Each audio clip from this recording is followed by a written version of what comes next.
Part 5. The gift. What is energy? Energy is everything. To define it in very simple terms, energy is made of molecules rotating or vibrating at various rates of speed. In our physical world, molecules rotate at a very slow rate of speed. Also, everything in this physical world vibrates at a constant speed. That is why things on Earth appear to be solid. The slower the speed, the more dense or solid the thing. For example, the chair in which you are sitting, this book you are reading, the house in which you live, and, of course, your physical body. Beyond our three-dimensional world, the molecules vibrate at a much faster or higher rate of speed. Therefore, in such a subtle environment, or ethereal dimension, as the spirit world, things are freer and less dense. Within our physical body is another body usually called the astral, etheric, or spirit body. This body is an exact replica of our physical body in that it contains eyes, hair, hands, legs, and so on. The big difference between our physical and etheric 45 bodies is that the etheric body's molecules vibrate at a much faster and higher rate than its physical counterpart. Typically, we can't see the astral body, although some people are able to see it psychically. During the transition called death, this etheric body is released or freed from the physical body. The etheric body has no disease or fatigue that once was a part of the physical body, and it has the ability to move from one point to another through thought.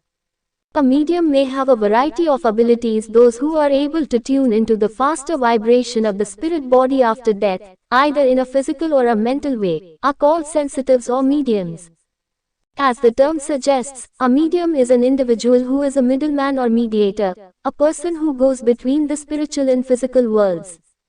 A medium is able to use energy to reach through the thin veil separating the physical life from the spiritual life. A way of looking at the concept of mediumship is as follows. Human beings are made of the superconscious, the subconscious, and the conscious minds. In mediumship, all thoughts, feelings, and sights are transmitted through a medium's superconscious, or spirit mind. We all are constantly picking up spirit impressions in this way. James Van Praagh 46. But it is the medium who is able to interpret them. The message then moves into the conscious mind and is revealed. The term, psychic, is often used as a catch-all phrase for anyone who works in the paranormal. Everyone is psychic to some degree or another, but not everyone is a medium. A medium is not a fortune teller. In other words, mediums are psychic, but not all psychics are mediums. Psychism and mediumship use the same mechanics of the mind, but mediumship differs from being psychic or psychism. Like mediumship, psychism is telepathic. Telepathy is another word for mind-torment communication. For example, you are with a friend, and you say exactly what he is thinking. Your friend responds by saying, "You must be psychic." A person who is psychic is able to read an inanimate object or a person by tuning into the energy that emanates from the object or person. It is in this aura of the object or person that a psychic interprets revelations of the past and the future of the item or person. A psychic may also receive the energy of the object or person by feeling or seeing. Because there is no time in the energy world, few psychics can give an accurate time frame about the information received. On the other hand, a medium, or sensitive, is a person who is able to feel and or hear thoughts, talking to heaven 47 voices, or mental impressions from the spirit world. Spirits also use telepathy. A medium is able to become completely receptive to the higher frequencies or energies on which spirit people vibrate. Hence, the mind of a spirit melds or impresses itself on the superconscious mind of a medium.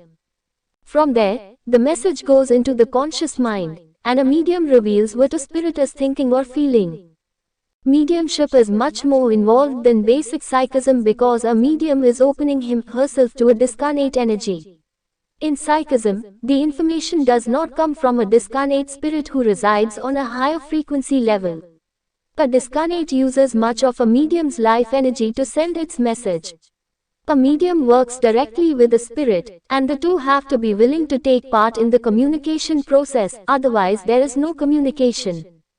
The concept of mediumship is more easily apparent in dreams. Many times we dream of relatives or friends who have passed over. The dream feels so real that we swear we were indeed with them. We feel strongly about it. This is because while in our dream state we were actually with our loved ones on a spiritual plane. When we sleep, our etheric or astral body travels in non-earthly realms where we encounter our loved ones and are able to communicate with them. James Van Praagh 48 mediumship itself can be broken down into two distinct categories. The first and most common type is mental mediumship. As the word mental denotes, this form of mediumship utilizes the mind, the intuitive or cosmic mind, not the rational or logical part. This type of mental mediumship falls into several distinct types: clairvoyance, clairaudience, clairsentience, and inspirational thought. Clairvoyance derived from the French language. Clairvoyance means clear vision. A clairvoyant applies her innate sense of inner sight to see objects, colors, symbols, people, spirits, or scenes. These pictures are not visible to the naked eye and usually flash into the medium's mind as if she were physically seeing. In most cases the sights should be recognizable to the person for whom she is reading, whom I refer to as the sitter. Clairaudience. This term means clear hearing. A clairaudient hears with the psychic ear or sensitized ear. He is able to hear sounds, names, voices, and music that vibrate on a higher frequency. Much like dogs that hear at a higher frequency range than humans, mediums, too, hear beyond our normal hearing range. A clairaudient provides the sitter exactly talking to heaven 49 what he hears from that higher rate of vibration.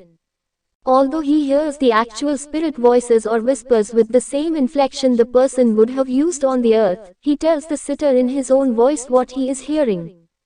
Clairsentience. This is a form of mental mediumship that means clear feeling. A medium with clairsentience is able to sense when spirits are in the room. A true clairsentient will usually feel the spirit personality coming through his entire being. He is able to give messages to the sitter by way of strong, empathetic feelings and emotions from the spirit. In clairsentience, not only is the mind of a medium used but a medium's emotional body as well. Inspirational thought. This is also known as inspirational speaking, inspirational writing, or inspirational art. In inspirational thought, a medium receives thoughts, impressions, knowledge, all without forethought. It differs from clairsentience because the emotional state is not as evident in inspirational thought as it is with the spirit personality coming through to speak. Inspirational thought is very objective. It has neither the intense emotions nor the spirit personality attached to the message. These are associated with James Van Praagh 50 clairsentience. Although inspirational thought comes from spirit, the personality of a spirit is not impressed on the receiver. In many cases, a band or group of souls can impress an earthly recipient with inspirational thought. This group of souls melds their thoughts together and impresses the person to write a certain piece of music or paint a particular picture. Again, this is not done on an emotional level, rather, it is purely through inspiration. Many great artists such as Michelangelo, Monet, and Renoir, and musicians like Bach, Mozart, and Schubert were mediums. Great scientists and doctors of the past were also mediums utilizing inspirational thought. All around us today, we have wonderful artists, musicians, writers, actors, and speakers who use the mental mediumistic art of inspirational thought. The second type of mediumship is physical mediumship, and it differs from mental mediumship. In physical mediumship, the actual physical body is used. In mental mediumship, only the mind of the medium is utilized. Channeling is a well-known form of physical mediumship. There is a substance that emanates from our bodies known as ectoplasm. Ectoplasm is from the Greek, ektos, meaning outside or external, and talking to heaven 51 plasma, meaning something molded or formed. Ectoplasm was discovered by Dr. Charles Richet, a French professor of physiology, after he viewed a misty substance emanating from the bodies of several mediums. Ectoplasm is invisible, yet it varies in its states of denseness. It can appear as a gas, a liquid, or more commonly, as sort of a cheesecloth substance. It is colorless, odorless, and its weight is said to be about 8.6 grams per liter, or less than 1 ounce in liquid measurement. Ectoplasm is found in most people, but it is especially developed in mediums. It can be seen mainly in a dark setting, since the substance is extremely sensitive to light. Ectoplasm can emerge out of a medium's ears, mouth, nose, or solar plexus area. This stringy, gauze-like material can be utilized in a variety of ways. Soulmate, this is a part of Zindagi Ki Roshni consultancy. It has been established for those who have lost someone and for those who are very sad in their life. About 100 PDF books and 20 short audio books of this topic will be sent to those who join it. This data will be sent to their email or WhatsApp. If you want to join this organization, then please send WhatsApp message to this number.